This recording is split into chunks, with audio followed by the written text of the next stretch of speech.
नमस्कार, मैं हूं फैज आलम फैजी और स्वागत है आपका। टकाटक टकाटक टकाटक, ये शब्द तो आप सुन ही रहे हैं क्योंकि चुनाव जो चल रहा है खूब बोले जा रहे हैं, खूब बोले जा रहे हैं। आपने सुना होगा जरूर, अखिलेश यादव ने कई चुनावी सभाओं में इस शब्द का प्रयोग जरूर किया है और जम करके किया है, जो वायरल भी हुआ है। कई राजनीतिक पार्टियों की तरफ से कई तरह के शब्दों के बाण छोड़े जाते हैं एक दूसरे पर, लेकिन कुछ बाण ऐसे होते हैं जो सीधे निशाने पर भी जाकर के लगते हैं।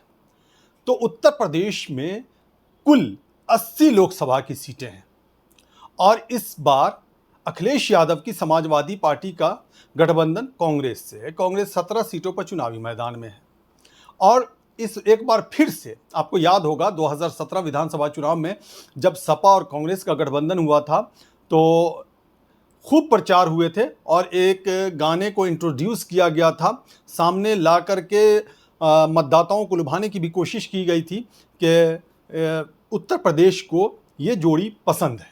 मैंने थोड़ा सा दूसरे अंदाज में बोला है, लेकिन दूसरे अंदाज में उसे पेश किया गया था।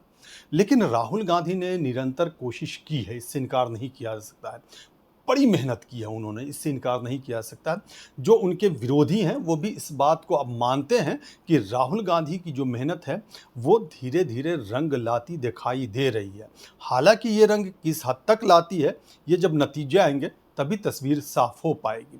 फिलहाल जो चुनावी सभाएं होती हैं उसमें जिस तरह से लोगों का जमावड़ा आता है, लोगों की भीड़ उमड़ जाती है, उससे यह अंदाज़ा लगाना बिल्कुल भी मुश्किल नहीं है कि राहुल गांधी ने अपनी छाप छोड़ी है।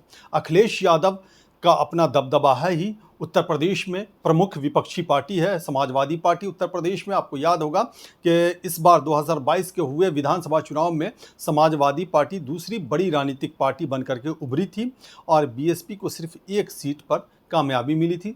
और जो समाजवादी पार्टी गठबंधन उस वक्त थी जिसमें कई सारी पार्टियां थी जो अब नहीं है इस ब्लॉक में या इस गठबंधन में, कुल मिलाकर के माफ़ कीजिएगा, कुल मिलाकर के 125 सीटों पर कामयाबी मिली थी।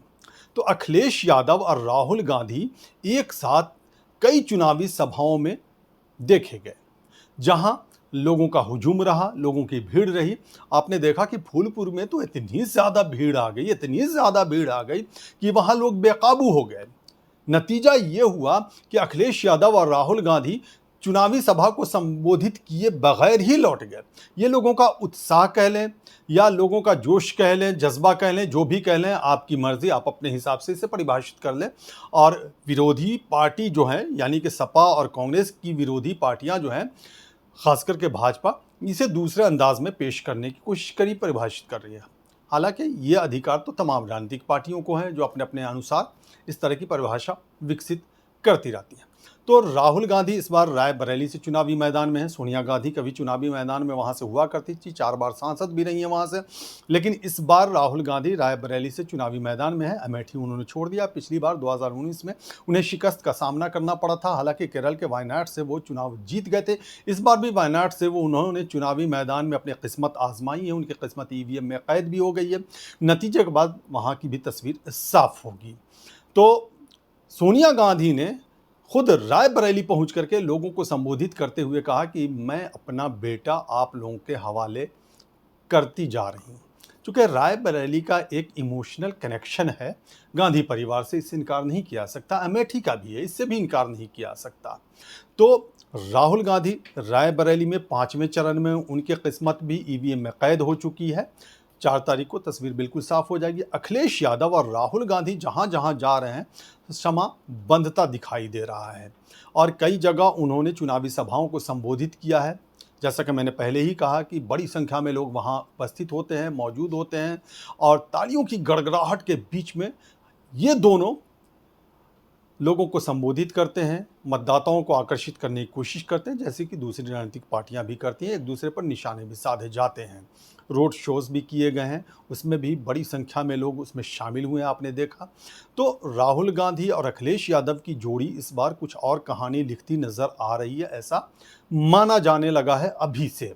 जो 5 चरण के अब तक मतदान हुए हैं उसी के मुताबिक हम ये बात कर रहे हैं। 2 चरण के यानी 2 फेज़ के अभी बाकी हैं और 2 फेज़ के कमोबेश उसी अंदाज में मतदान होंगे जैसा कि 5 फेज़ में यानी 5 चरणों में मतदान हुए हैं।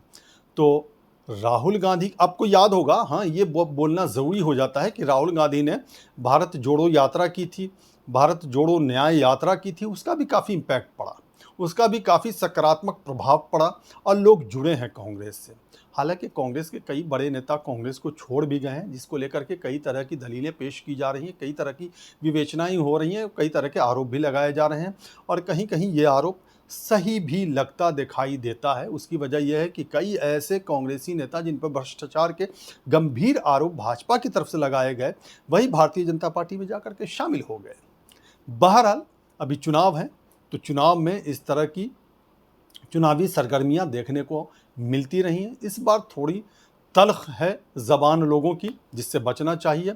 लोकतंत्र है और लोकतंत्र का सबसे बड़ा त्यौहार यही माना जाता है जब चुनाव होता है। तो ये आम चुनाव है।